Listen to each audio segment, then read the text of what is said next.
Assalamualaikum warahmatullahi wabarakatuh. Om Swastiastu, nama budaya, salam kebajikan. Perkenalkan, nama saya Nurul Ahmad, peserta PKDP PTP UIN Darul Fatah Palembang, Sumatera Selatan. Di banyak tempat di dunia, perbedaan seringkali menjadi alasan untuk berkonflik. Namun di Indonesia, terutama di Sumatera Selatan, perbedaan justru menjadi fondasi kehidupan bersama.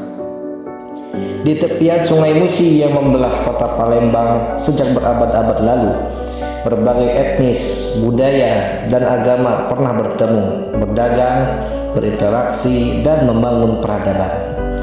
Di sini masyarakat Melayu, Arab, Tionghoa, Jawa, Bugis, Omering, Ogan, Pasema, Semendo, Matang, dan berbagai kelompok lainnya hidup berdampingan dalam harmoni. Keberagaman bukanlah suatu yang baru. Ia telah menjadi bagian dari sejarah panjang Sumatera Selatan. Karena itu, ketika kita berbicara tentang moderasi beragama, sesungguhnya kita tidak sedang membicarakan konsep yang asing. Kita sedang membicarakan warisan leluhur, warisan yang telah hidup jauh sebelum istilah moderasi beragama dikenal seperti sekarang. Banyak orang menganggap moderasi beragama sebagai istilah baru, padahal nilai-nilainya telah hidup dalam sejarah Nusantara selama berabad-abad. Pada abad ke-7 Masehi, Sumatera Selatan menjadi pusat kerajaan Sriwijaya. Sriwijaya dikenal sebagai pusat pembelajaran agama Buddha terbesar di Asia Tenggara. Para pelajar dan ulama dari berbagai wilayah datang untuk belajar dan berdiskusi. Hubungan perdagangan dan intelektual berkembang dengan India, Tiongkok, Timur Tengah, dan berbagai kawasan lainnya. Berabad-abad kemudian, Islam datang ke Sumatera Selatan bukan melalui perangan besar. Islam berkembang melalui perdagangan, pendidikan, dakwah, budaya, dan keteladanan akhlak. Para ulama tidak memaksakan perubahan secara drastis. Mereka memahami masyarakat, mereka menghargai budaya lokal, mereka berdialog dengan tradisi yang sudah ada. Inilah salah satu wajah moderasi beragama yang sesungguhnya, bukan menghilangkan identitas agama, tetapi menghadirkan agama sebagai rahmat dan solusi. Jika Sungai Musi dapat berbicara, mungkin ia akan menceritakan ribuan kisah tentang keberagaman. Di sepanjang aliran sungai ini berdiri berbagai simbol sejarah.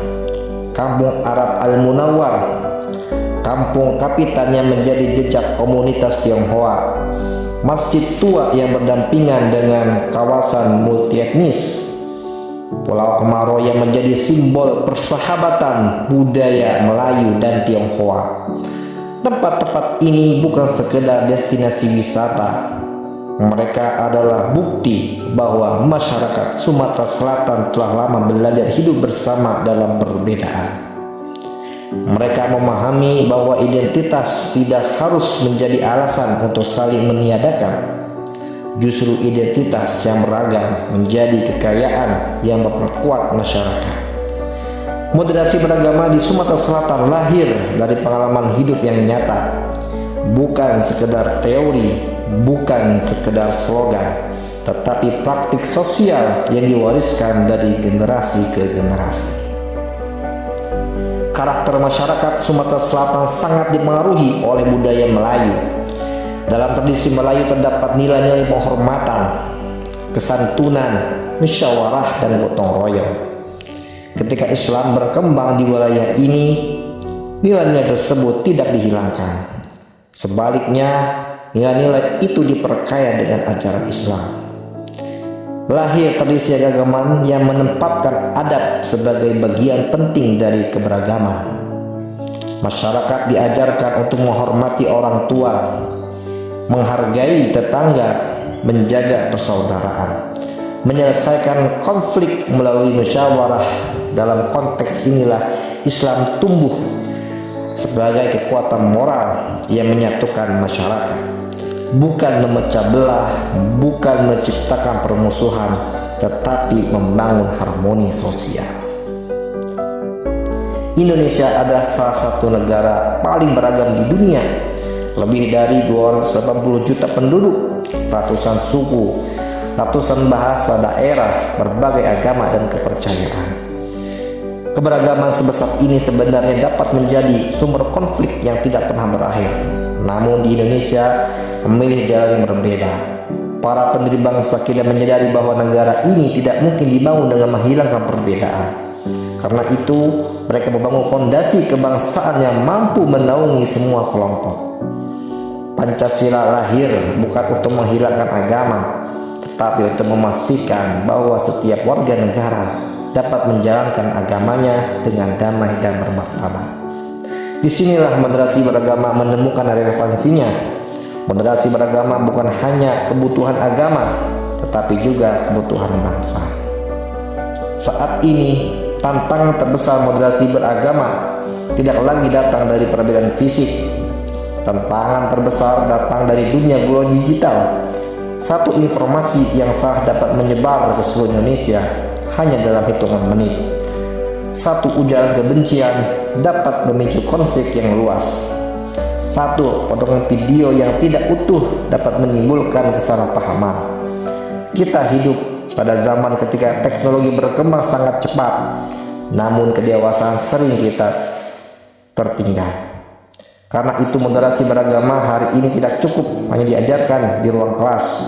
Ia harus hadir di media sosial, di ruang digital, di grup percakapan, di setiap ruang tempat manusia berinteraksi. Moderasi beragama di era digital berarti berpikir sebelum berbicara, memeriksa sebelum membagikan, dan mengklarifikasi sebelum menghakimi. Sesungguhnya moderasi beragama bukan hanya soal hubungan antar agama. Moderasi beragama adalah cara membangun peradaban. Ketika seorang guru mengajar dengan kasih sayang, ketika seorang pemimpin berlaku adil, dan ketika seorang ulama berdakwah dengan hikmah, ketika masyarakat menyelesaikan masalah melalui musyawarah, disitulah moderasi beragama sedang bekerja. Sumatera Selatan telah mengajarkan kepada kita bahwa keberagaman dapat menjadi kekuatan. Indonesia telah membuktikan bahwa peradaban, perbedaan dapat menjadi perekat persatuan. Moderasi beragama bukanlah konsep yang datang dari luar. Ia hidup dalam sejarah kita, dalam budaya kita, dalam pesantren kita, dalam nilai-nilai luhur bangsa kita. Dari Sungai Musi hingga seluruh Nusantara, pesan ini tetap sama, bahwa keberagaman yang sejati tidak diukur dari seberapa keras kita berbicara, tetapi dari seberapa besar manfaat yang kita berikan kepada sesama. Bahwa keteguhan iman tidak harus melahirkan permusuhan, dan bahwa perbedaan tidak harus berakhir pada perpecahan. Karena pada akhirnya moderasi beragama adalah tentang menjadi manusia yang beriman tanpa kehilangan kemanusiaan, menjadi warga bangsa yang mencintai agamanya tanpa membenci perbedaan, dan menjadi generasi yang menjaga warisan peradaban Indonesia untuk masa depan yang lebih damai. Dari Sriwijaya hingga Indonesia modern, dari Sungai Musi hingga seluruh Nusantara, moderasi beragama bukan sekedar pilihan, melainkan jalan peradaban.